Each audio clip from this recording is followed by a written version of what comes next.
को अध्यात्म की ऊंचाई पर चढ़ना है तो एक शब्द याद कर लीजिए, सहनशीलता, तितिक्षा। इसको सदैव जीवन में एक श्लोक गंगा किनारे हमें जीने की सामर्थ्य देता था।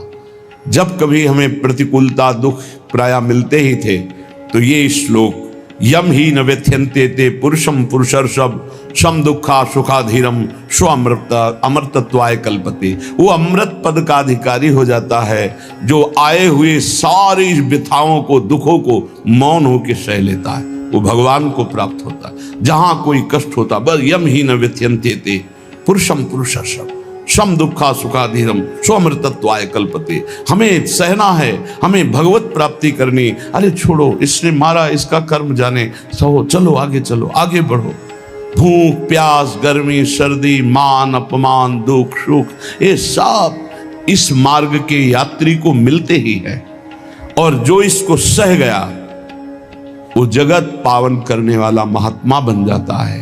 वो मम भक्ति युक्तो भुवनम पुनात, लोक के लोक को पावन कर सकता है जो भगवान के चरणारविंद में अपने चित्त को अर्पित कर दिया। इसलिए दुख ही हृदयत, चाहे जितना दुख पड़े प्यारे, किसी से मत कहो, किसी से मत, चुपचाप मौन होके सह जाओ। तुम्हारा स्वामी विधान करके तुम्हें दुख भेजा है तो बहुत बड़ा उसमें कोई सुख है। वो मंगल भवन है, तुम्हारा मंगल होने नहीं दे सकता। दिखाई दे सकता है कि अब अमंगल हो गया हमारा, अमुक अमुक अमुक, कुछ नहीं। धैर्य पूर्वक अपने मार्ग में सीधे चलते रहो। उसका विधान आया है, वो दुखद हो या सुखद, सुखद है तो हर्षित मत हो, दुखद है तो शोकित मत हो, आगे बढ़ो। देखो ये अध्यात्म है, ये कमर कस लो कि इस जन्म में मुझे इस भव समुद्र से पार होना ही है। ये जो कमजोर दिल के होते हैं ना, अनुकूलता जहां मिली तो बोले जब से हमने भक्ति शुरू की सब काम चकाचक बन रहे। ये भक्ति का फल नहीं है, भूल मत करना। ये तुम्हारे सुकृत चल रहे हैं इसलिए है। और जिस दिन दुष्कृत का फल आएगा उस दिन भक्ति करते हुए भी कदम रखना मुश्किल हो जाएगा, पग पग पर तुम्हें दुख मिलेगा। ये सिद्धांत को समझ लीजिए तो कभी आप निराश नहीं होंगे, शूरवीर होकर आगे बढ़ते रहेंगे। जो हमारी भक्ति ये नई फसल है और इस फसल की जो आनंद वृत्ति है वो भगवदानंद है, ज्ञानानंद है, अखंडानंद है, प्रेमानंद है। वो ये भोगानंद नहीं है, विषयानंद नहीं कि भगवान की बड़ी कृपा जो चाहो वो भोग मिल गए। ये सुकृतों के फल है। ये सुकृत और दुष्कृत दोनों को यही नष्ट कर दो और निकल चलो भगवान की परम धाम में, जहां नित्य सेवा सुख का आनंद सहचरियां ले रही है। श्रीपाद कह रहे संतर्जयस ताड़यन, कोई मुझे बहुत डांटे भर्त्सना करे और ताड़यन पिटाई भी कर दे, मुझे कुछ कभी शिकायत नहीं करनी प्रभु से। देख रहे हैं ना, वो उन्होंने विधान किया है ना कि इसको पीटो, तो हम चुपचाप पीट लेंगे, किसी से नहीं कहना।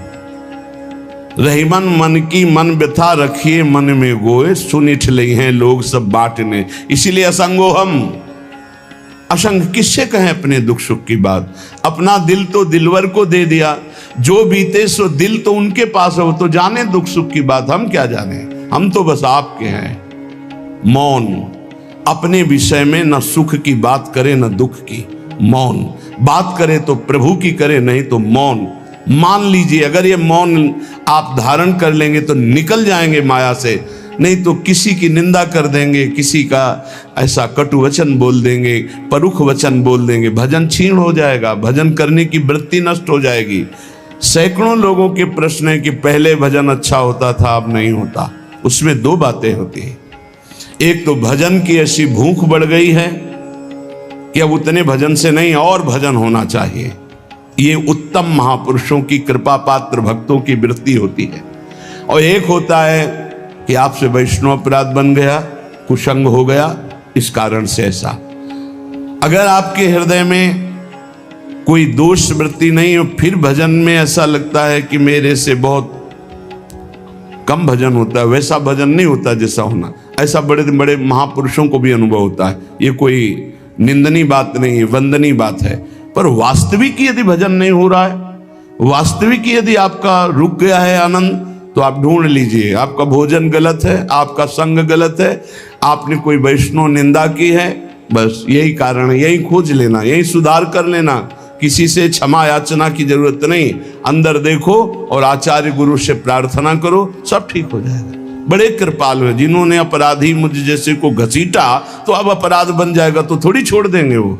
विश्वास कीजिए, उन्हीं से प्रार्थना कीजिए, नाथ यदि आपको अपराध मोचन कराना है तो भेज दीजिए मुझे उसके पास, या उसको बुला दीजिए, मैं पैर पकड़ लूं, हाथ जोड़ लूं यदि अपराध बन गया है, और यदि आप चाहें तो आप क्षमा कर दें, आगे से सावधान रहेंगे। बड़े कृपालु हैं प्रभु, क्षमा कर देते। भजन की वृत्ति को रुकना ये सहन मत कीजिए। समय नहीं है कि आज नहीं तो कल भजन चल पड़ेगा, नहीं, तुरंत वाचिक में आ जाइए, तुरंत वाणियों का गायन कीजिए, नाम कीर्तन कीजिए, ढूंढिए अपराध क्या बना जो आंतरिक हमारा भजन रुक गया, और प्रभु से प्रार्थना करके उसको चलवाइए। वो बड़े कृपालु है, क्षमा कर दे। अगर आपने प्रगट में किसी का अपराध किया और वो उपस्थित हो तो जाओ, उनके चरण पकड़ो, उनसे प्रार्थना करो। भजन का रुकना सहन मत करो। बहुत कठिन है भजन करके भगवत प्राप्ति करना। वो हमारे अंदर सरलता पूर्वक भजन चल रहा है, उसको बचाओ। किसी की निंदा मत करना, किसी की अवहेलना मत करना। तुम्हारी कोई निंदा करे, तुम्हारी अवहेलना करे, सह जाना कह रहे हैं, इसमें कह रहे हैं। संतर्जय ताड़यन बंधनन,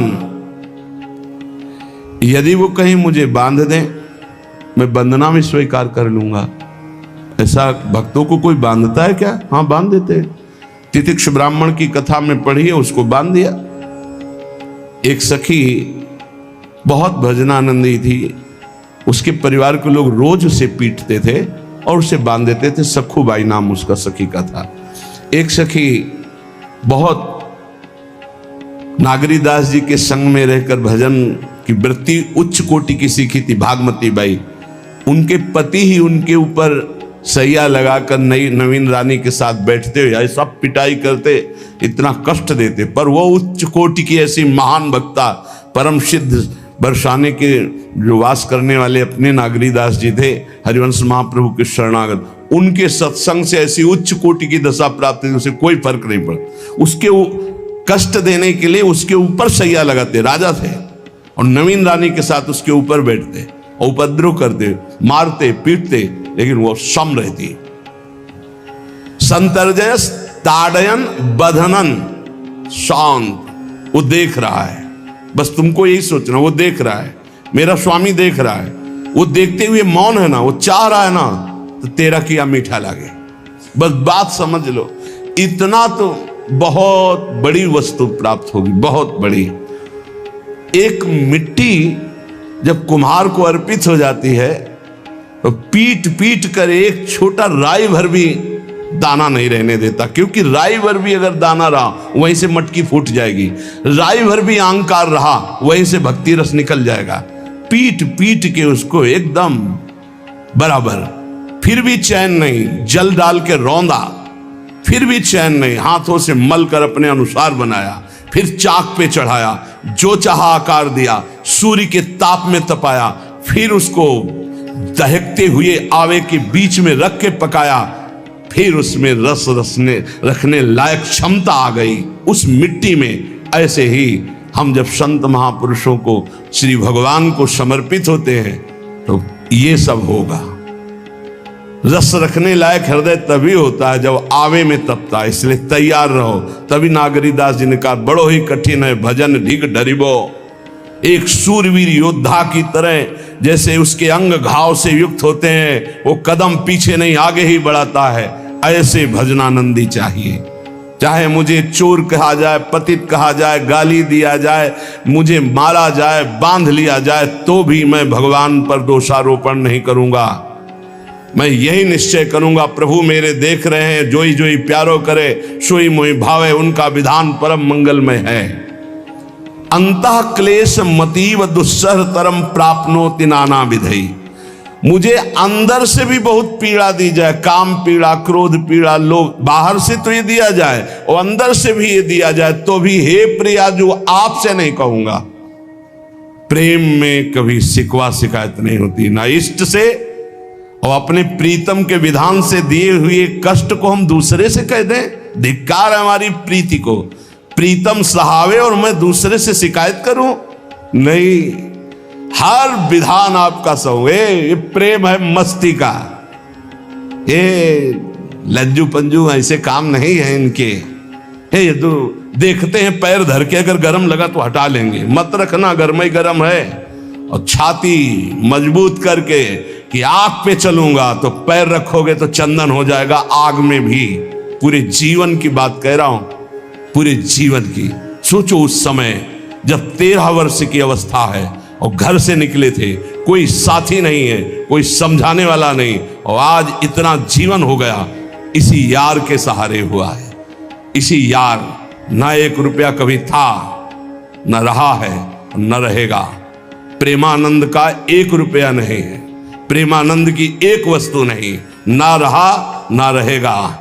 हाँ, प्रेमानंद की सब वस्तुएं हैं, ना होते हुए भी पूरा विश्व मेरा। क्यों? प्रेमानंद भगवान का है। भगवदानंद को प्रेमानंद कहते हैं। वही संपत्ति जीवन भर एक ही साथी रहा है। और हे नाथ, ऐसी कृपा करना अब दूसरा साथी बने ना। अब आओ तो मृत्यु रूप में ही आओ, और किसी रूप में मत आना। साथी हो तो आपका साथ हो। सर्वहरण करने वालों में मैं मृत्यु हूं, बस उस रूप का इंतजार है। आओ उस रूप में और समेट लो अपनी लीला। बस कभी किसी से शिकायत, कभी किसी ने कैसे हो, आनंद है। नहीं सुना है किडनी खराब है तो सुना ही होगा, कोई दुख नहीं, कोई दुख नहीं। वर्तमान दुख वर्तमान के आनंद से बहुत छोटा है। क्या दुख है? स्वामी के द्वारा दिया हो। ये आप हमारी प्रार्थना मान लीजिए। इस मार्ग में चलने पर जो दुख मिले कभी किसी से कहना नहीं, नहीं तो प्रीति में कलंक लग जाएगा, वो तुम्हें प्रभु से हटा देगा। नहीं, रहीमन मन की मन व्यथा रखिए मन में गोए, सुनिठ लई है लोग सब बाट न ली है। ये भगवत मार्ग शूरवीरों का मार्ग। कभी अपनी अंतर व्यथा को किसी से मत कहो। जीवन में अगर कोई हमें कष्ट दे रहा है तो हमारा कर्म है, ना कि कोई व्यक्ति। ये बिल्कुल सिद्धांत तक चर्चा समझ लो। वही व्यक्ति जो मुझे द्वेष करता, वही व्यक्ति जो मुझे कष्ट और दंड देता, वही व्यक्ति प्रणाम करके छाती से लगाकर आंसुओं की धारा से अभिषिक्त किया, तो वो व्यक्ति था या कर्म? जब कर्म भोग हो गया तो वही हृदय से लगा के अश्रुधारा से क्षमा कीजिए, बहुत ऐसा नहीं, आप तो बड़ी कृपा की। व्यक्ति कभी कष्ट नहीं देता, मेरा कर्म उसके ऊपर सवार होकर मुझे दंड देता। इसलिए मैं किससे कहूं? अपनी जबान से दांत कट जाए तो किससे कहूं? ये जो दांत, इससे जबान हमारी पीड़ा को किससे कहूं? अब अपने हाथ से चोट लग जाए किसको कहूं? ऐसे सब आत्मस्वरूप हैं। हमारा कर्म ही उनके ऊपर सवार होकर हमें दंड दे रहा है। इसलिए भाई, श्रीपाद का सिद्धांत जो कह रहे कि अगर भगवत प्रेम प्राप्त करना है तो मुंह बंद। 22 बाजार में कोड़े मारे गए, एक बार भी श्री कृष्ण से नहीं कहा। पूज्य भाई जी महाराज के जीवन कष्टमय है, कभी श्री कृष्ण से नहीं। बाबा नहीं सह पाए, बाबा ने श्री कृष्ण से कहा, श्री कृष्ण चंद्रजू से, ये क्या है, इतना कष्ट क्यों दे रहे हो उनके शरीर को? तो मुस्कुरा दिए, बोले मैं नहीं दे रहा हूं, ये तुम्हारे कर्म का फल भाई जी भोग रहे हैं। ऐसा? बोले हाँ। सीधे अस्पताल गए, भाई जी से कहा, ये आप हमारा प्रारब्ध क्यों भोग रहे हैं? तो कहा, आज ये कौन सा खेल रच रहे हो बाबा, क्या बात कर रहे हो? जीव का अपना कर्म भोगना होता है, किसी और का निजीकृत कर्म भोग?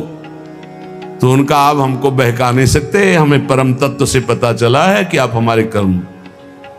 तो हंस दिए भाई जी और बोले, देखो हमें कोई फर्क नहीं पड़ता, आपको फर्क पड़ जाता। आप चढ़ो, जिस साधना की चढ़ाई पर चढ़ रहे हो चढ़ो, मंगलमय श्री कृष्ण तुम्हारी यात्रा को पूर्ण करें। हम तो अस्पताल में पड़े पड़े प्रिया प्रीतम के साथ खेल रहे हैं, कोई फर्क नहीं पड़ रहा। ये बड़े महापुरुषों ने अपने कष्ट की तो बात जाने दो, दूसरों के कष्टों को लेकर भोगाए। हम जरा सा कष्ट आ जाए तो बोले हमारी अंदर श्रद्धा थी अब खत्म हो रही क्योंकि कष्ट आने लगा। उसमें भगवान का क्या दोष है? वो तो बड़े कृपालु हैं कि ऐसे पापात्मा होने पर भी मुझे महात्माओं का संग दिया, धाम का वास दे रहे, नाम जपवा रहे। अब हमारे पूर्व प्रारब्ध हमें कष्ट दे रहे हैं, इस समय भी वो हमें दुलार कर रहे हैं। जीव समझता नहीं, केवल दोषारोपण भगवान और भगवत मार्ग पर कर देता है।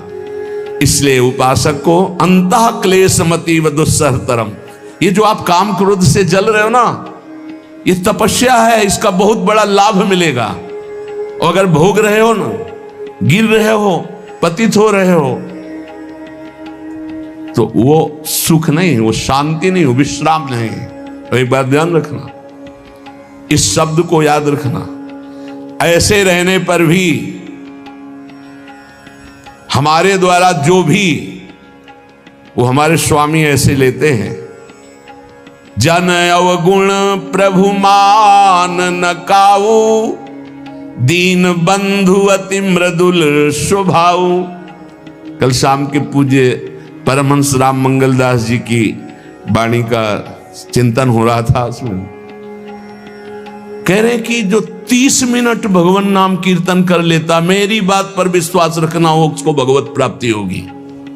24 घंटे में 30 मिनट नाम कीर्तन कर लेता है और अन्य समय विस्मरण रखता है, तो 30 मिनट का नाम कीर्तन उसे भगवत प्राप्ति करा देगा।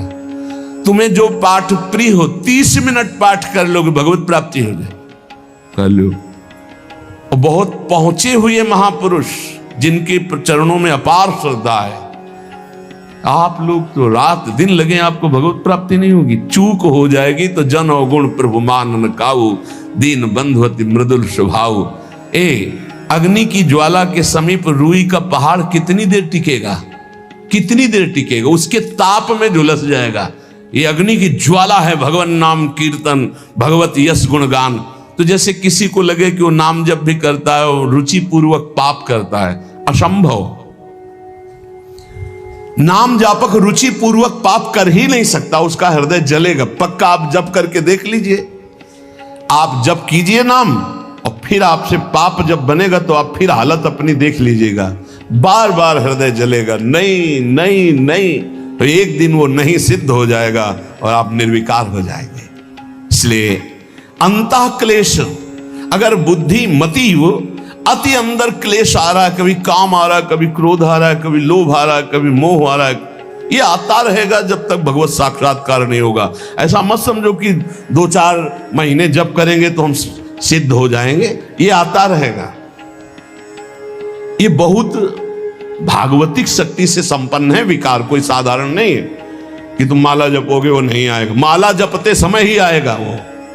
ये भागवतिक शक्ति से संपन्न, काम क्रोध लोभ मोह तब त्रिभुवन को परास्त कर रहे हैं। ये भगवान के पावर से शक्तिमान है। तुम्हारा अहंकार जब गलित हो जाएगा तो इनका आना ही बंद हो जाएगा।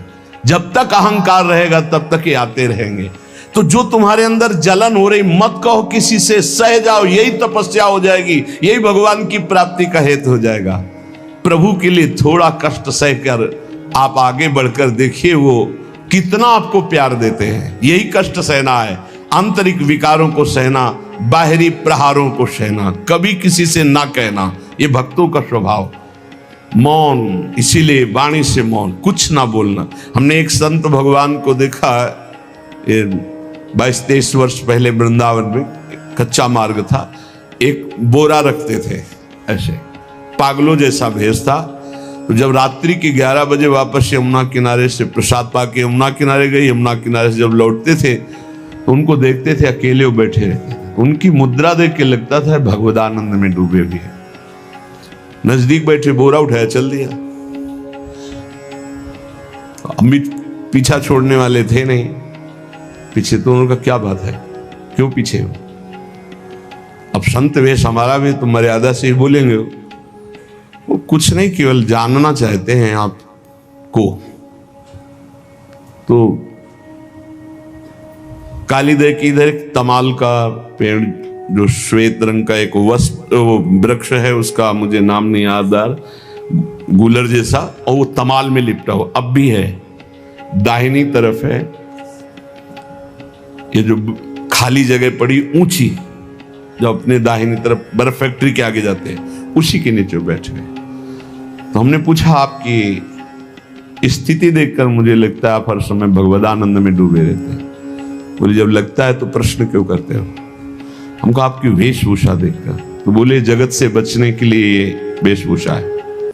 एक बोरा ऐसे जैसे कोई बीनने वाले होते हैं, कबाड़ बीनने वाले, ऐसे बोरा ऐसे रखे थे, एक गमछा लगाए हुए थे, पूरा शरीर खुला, कोई साधु का वेश नहीं, कोई चिन्ह नहीं, और उनकी स्थिति भगवदानंद में थी।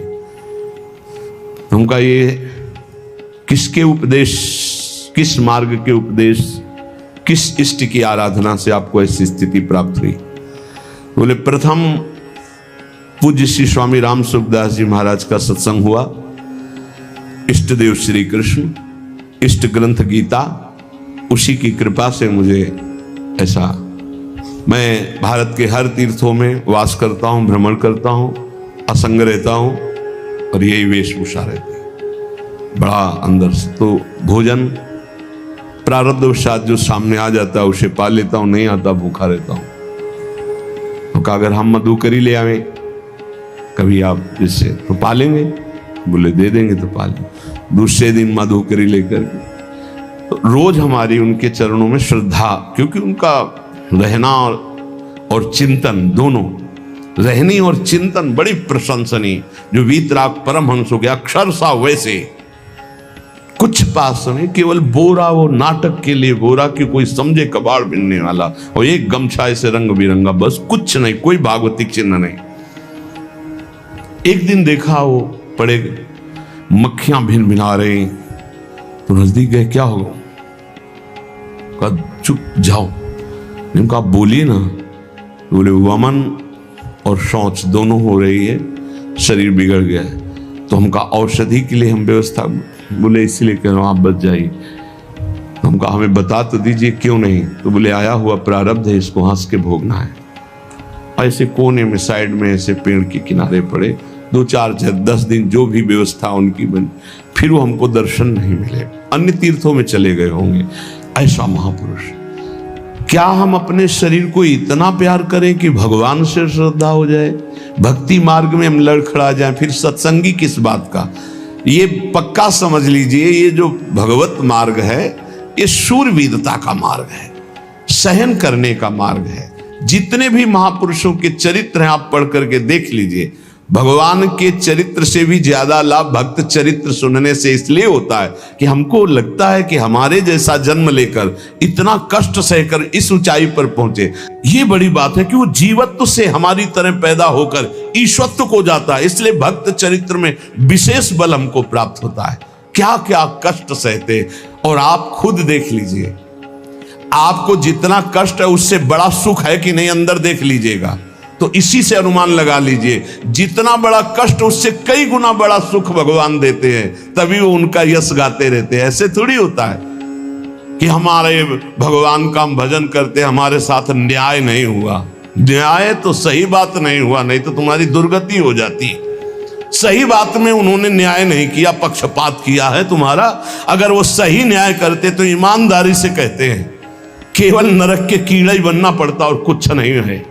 खूब देख लो, डबल चेहरा होता है, एक सामने का चेहरा देख रहे हो और एक एकांत का चेहरा होता है, डबल चेहरा होता है। और भगवान डबल रखो चाहे तिबल, सब देखते हैं। सब हम बैठे हुए देख लो ईमानदारी से वृंदावन की भूमि में, एक चेहरा है जय श्री राधे, और एक चेहरा है जो राक्षस है अंदर बैठा।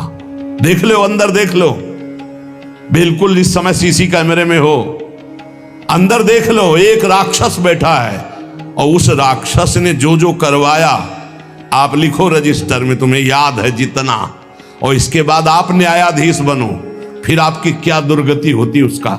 इससे ऐसे होता है, हे प्रभु, तभी त्राहिमाम मचता है, तब उनकी कृपा नजर आती है कि बोले भगवान ने न्याय नहीं किया। हम कहते सच्ची बात तुम कह रहे हो प्यारे, न्याय नहीं किया इसीलिए बचे हुए हो। अगर वो न्याय कर देता, पक्षपात न लेता तुम्हारा, तब तुम्हारे होश उड़ते, चाहे जो कोई हो, अपना रजिस्टर जांच के देख लो। इसलिए कहते हैं कि सबकी जीवनी शुक्ल पक्ष की लिखी जाती है, कृष्ण पक्ष की तो केवल उसी की छाती जानती, दूसरा नहीं। हृदय में जितने विकार, हृदय में जितना अंधकार, हृदय में जितना कूड़ा करकट, वो तो हम जानते हैं कि हमारी स्वामिनी की कृपा ने कितना निर्मल किया है। तब उनकी स्वामिनी जू मुझ जैसे अपराधी के अपराधों का विस्मरण करके आप ऐसी कृपा। तो आपको लगता है कि संतों की एक दैन्य भाषा होती है। नहीं, ईमानदारी से संत कभी झूठ नहीं बोलते।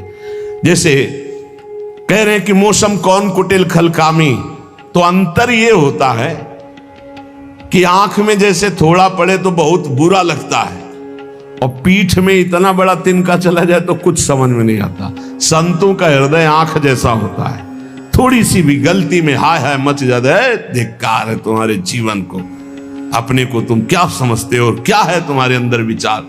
और जो मलिन अंतःकरण वाला था, भारी भारी पाप करके भी उसको पश्चाताप नहीं होता। संत जनों को एक पाप की जरा सी वृत्ति की आभास स्फुरना, वो पूरा पाप नजर आने लगता है उनको, क्योंकि इतना निर्मल हृदय होता है। तो सच्ची कहते हैं कि जैसे घोड़ों की लगाम पकड़े हुए श्री कृष्ण अर्जुन की बैठे हैं, ऐसे अपने भक्तों की लगाम पकड़कर बैठ जाते हैं। तो यात्रा अध्यात्म की ऊंचाई की चलती, किसी की सामर्थ्य नहीं। इसलिए सब भक्त ऐसे तो आपको मिलेंगे। जहां सामर्थ्य की बात है वहां केवल श्री भगवान की कृपा है।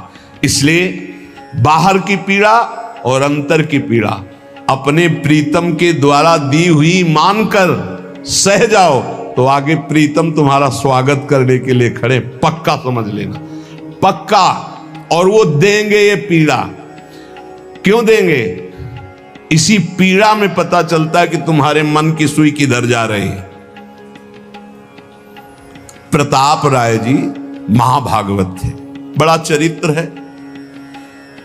उनके यहां एक व्यापार चलता था कुल परंपरा से कि आपको अगर रुपए की जरूरत है तो आप अपना स्वर्ण आभूषण या कुछ रख जाइए गिरवी और रुपया ले जाइए, और ब्याज से तो रुपया दे जाइए, अपने मूल गिरवी ले जाइए जो रख के गए हो। यही उनकी कुल परंपरा से था।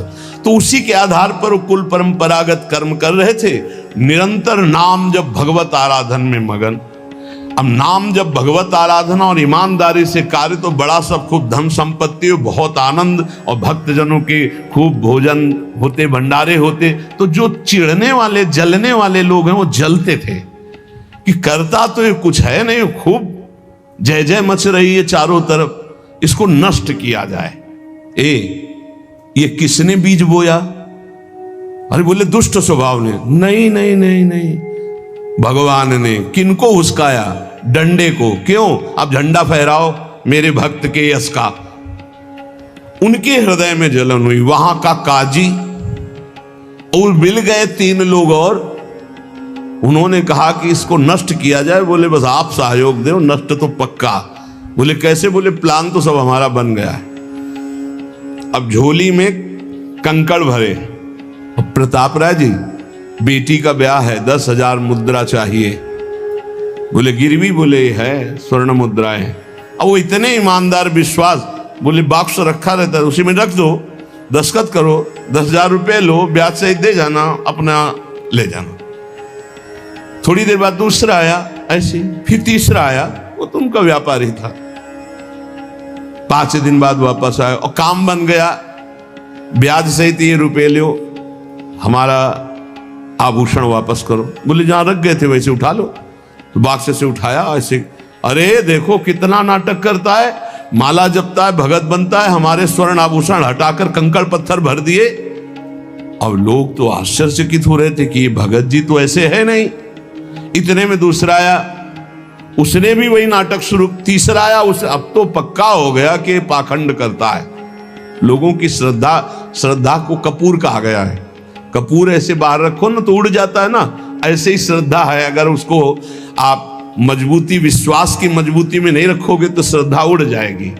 अब तो सब कहने लगे कि प्रताप राय तो बहुत ही पाखंडी निकला। अब हाहाकार मच गया। इसके बाद काजी, वो तो सब मिले हुए थे, काजी ने बादशाह के सामने बात पेश की।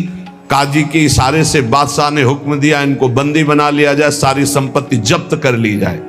अब राज सैनिक बंदी बना लिए प्रताप राय जी को। सारी संपत्ति जब्त होने लगी तो उन्होंने अपनी पत्नी से इशारे से कहा ठाकुर जी लो और भाग जाओ अपने मायके, ठाकुर जी को बचाओ। ऐसी स्थिति में याद क्या है? ठाकुर जी को बचाओ, उनका भोग राग चलता रहेगा, हम तो जेल में कष्ट भोग लेंगे। ऐसा ही हुआ। वो पीछे की खिड़की से अपने ठाकुर जी को लेके सब तहस नहस हो गया। म्लेच्छ सेना साहब नष्ट भ्रष्ट कर दिया, बंदी बनाया, उनको ले गए, जेल में डाल दिया। कुछ लोगों ने कहा कि महाराज अभी ठाकुर जी अष्ट धातु के हैं, बहुत महंगे हैं, उनकी पत्नी इसीलिए लेके भाग गई है। मायके से पत्नी को भी बंदी बनाया, ठाकुर जी को भी संपत्ति के रूप में जब्त किया, और जहां संपत्ति थी वहां गोदाम में ठाकुर जी को ऐसे जैसे संपत्ति डाल दी वैसे डाल दी। जब पत्नी नजदीक हथकड़ी बेड़ियों के सहित और वो तब एकांत जब हुए तो उनका प्रभु आज तक मैंने कभी आपसे मांगा नहीं और कोई शिकायत नहीं की, बस एक कष्ट है इस समय कि आपको गोदाम में डाल दिया गया है, हम प्राणों से अधिक आपको प्यार करते हैं और आपको भोग नहीं लगेगा, आपकी सेवा नहीं होगी, ये हम बर्दाश्त नहीं करेंगे। प्रभु कुछ उपाय करो जिससे आपकी सेवा, अगर हमें ये पता भी चल जाएगा कि आपको भोग लग रहा है तो आजीवन हम पति पत्नी को जेल में रखो, मुझे कोई कष्ट नहीं। प्रभु ये सब कुछ हुआ, मुझे कोई कष्ट नहीं, आपको भोग नहीं लगेगा, इस बात से मैं जीवित नहीं रह पाऊंगा। भगवान देर थोड़ी लगी युगल सरकार गलबैया दिए हुए, क्योंकि इस स्थिति में भी तुम्हें मेरी चिंता है। तुम्हें अपने अपमान की, अपनी संपत्ति जब्त की, अपने जेल के दुख की कोई चिंता नहीं, मेरी चिंता है। वही साक्षात्कार हुआ। अब तत्काल, अब वो तो चाबी बदलने वाले हैं ना, ज्ञानी मूढ़ न कोय, जस जय का रघुपत करे तस ताही क्षण होय, बोले भियस महेश तब ज्ञानी मूढ़ न कोय। उस वहां का जमींदार जो था उसने कहा ऐसा हो ही नहीं सकता, यह सब गलत है, पाखंड रचा गया है प्रताप राय जी के प्रति। बादशाह के सामने विरोध प्रकट कर दिया, नहीं सही जानकारी जांच हो। बादशाह ने उन तीनों को बुलाया और कहा फांसी पे चढ़ा देंगे यदि सही नहीं बोलोगे। सही सही बोल दिया कि उसमें हम सोना तो रखा ही नहीं था, कंकड़ रखे थे। काजी की ये सब बात थी। काजी को दंड दिया गया, तीनों को बंदी बना लिया गया, प्रताप राय जी को पूरा नुकसान सहित सब अर्थ दिया गया और बड़ा सम्मान किया गया। फिर जीवन, ये घटनाएं भक्तों के जीवन में आती है किस लिए? भगवत साक्षात्कार कराने। भगवत साक्षात्कार जेल में प्रताप राय और उनकी पत्नी को हुआ। इसलिए उपासक को कितनी भी परिस्थिति कष्ट की आवे, वो तुम्हारे आनंद का वर्धन करने वाले बनेगी, विश्वास रख लीजिए। बस किसी से सहयोग मत मांगना और किसी को अपनी बात मत कहना। प्रताप राय जी ने किसी से भी नहीं कहा, कुछ भी नहीं बोले, केवल प्रभु से कहा कि आपकी सेवा अगर हमको कान में सुनने को मिल जाएगी कि आपका भोग लग रहा है तो मुझे कोई कष्ट नहीं होगा, लेकिन ये मैं नहीं सह पाऊंगा कि आप गोदाम में से, क्योंकि मैं जीवन भर आपको दुलार करता रहा हूं प्रभु। अब वही भगवत साक्षात। तुम्हारी सुई कहां जाती है मन की? कष्ट की स्थिति में कोई मित्र, कोई रिश्ते नातेदार, कोई पावर काम आता है या भगवान की तरफ जाए? अगर भगवान की तरफ तो जीत गए, और अगर संसार की तरफ ऐसे भी मिलने, आप बिल्कुल फोन कर देना, हम तुम्हें अमर कर देंगे, नहीं फाड़ के फोन नंबर फेंक देना कि हम रखेंगे भी नहीं ऐसा नंबर। जब कोई नंबर नहीं होता तब हरि का नंबर लगता है। जिसके पास किसी का फोन नंबर नहीं होता उसका हरि का नंबर लगता है। ध्यान ले दो, कलयुग है इसीलिए सबके पास नंबर भेज दिया है। सबके पास नंबर है क्योंकि हरि से फोन नहीं कर सकते। हरि का फोन जानते हो कैसा होता है? जब आर्थ होकर अनाथ भाव से असरण शरण कोई नहीं मेरा, तब हा नाथ, वो फोन नंबर भाव से मुझको पुकारे तो भाव से बेड़ा पार है। भाव पूरित टेर ही करती मुझे लाचार है। भाव बिना भगवान आवाजें नहीं सुनते।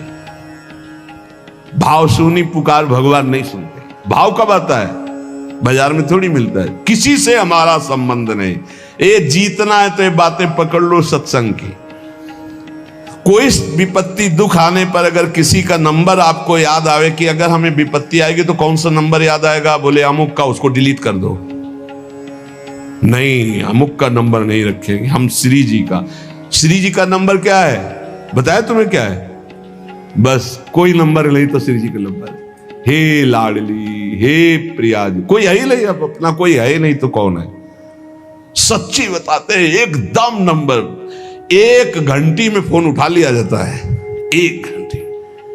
गजेंद्र ने जब देखा कि कोई मेरा सहयोगी नहीं, री नहीं पहुंच पाया, काम हो गया।